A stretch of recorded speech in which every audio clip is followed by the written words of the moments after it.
ఏవండోయ్! ఇవాళ మళ్ళీ ఓ కొత్త ప్రయోగం చేశా. ఎందుకొచ్చిన ప్రయోగాలమ్మా? మమ్మల్ని తినటానికి కాపోతే, నీకొచ్చింది వండుకొని తినొచ్చుగా అంటారేమో. ఏం చేస్తామండి, మా కన్నయ్యకి హెల్తీగా పెట్టడం కోసం ఏదో ఒకటి కొత్త కొత్తగా ట్రై చేస్తుంటా. సక్సెస్ అయితే మంచిదే కదా! మీరు కూడా మీ పిల్లలకి చక్కగా వండి పెట్టొచ్చు. హ్యాపీగా తింటారు. ఇంతకీ ప్రయోగం ఫలించిందో లేదో చివర్లో చెప్తా. ముందు బంగాళదుంపలు ఉడకబెట్టేసుకొని చిన్న చిన్న ముక్కలుగా కోసుకొని మిక్సీ జార్లో వేసుకోవాలి. దాంట్లోనే జీలకర్ర, కరివేపాకు, ఒక పచ్చిమిరకాయ, చిన్న అల్లం ముక్క వేసుకొని కొద్దిగా ఉప్పు, 2 స్పూన్లు వరిపిండి వేసుకొని మెత్తగా ఆడుకోవాలి. పిండి ఇంకా తక్కువైంది అనిపించి ఇంకో స్పూన్ వరిపిండి వేసాను. నేను చూపించాను కదా, ఈ కన్సిస్టెన్సీలో పిండి ఉంచుకొని అట్లా వేసేసుకోవడమే. నేను వేసేది మా రోషన్ కోసం కాబట్టి చిన్న చిన్నగా వేస్తున్నాను, వాడికి తినడానికి వీలుగా ఉంటుందని చెప్పి. ఇక్కడ నేను నెయ్యి యూస్ చేస్తున్నాను పిల్లాడి కోసం కదా, లేకపోతే మీరు నూనె అయినా యూస్ చేసుకోవచ్చు.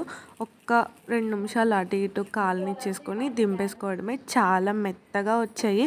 బట్ సాస్ లేకుండా తింటే నాకు అంత టేస్ట్ అనిపించలేదు. నేను ఉప్పు కారాలు ఏమన్నా తక్కువ వేసానా అనుకున్నాను, కానీ పొటాటో ఎలాగైనా కొంచెం అదొక స్మెల్ వస్తుంది కదా, దాంట్లో కొద్దిగా టమాటో సాస్ వేసి పెడితే మా వాడు బాగానే తిన్నాడు. బట్ నాకైతే అంత ఎక్కలేదు ఆ పొటాటో స్మెల్కి. ఇలా టమాటో స్మెల్ రాకుండా ఏదైనా దోశ లాంటిది వేయాలంటే టిప్స్ ఏమైనా మీ దగ్గర ఉంటే షేర్ చేయండి. వీడియో నచ్చితే లైక్ చేసి ఫాలో అవ్వడం మర్చిపోకండి.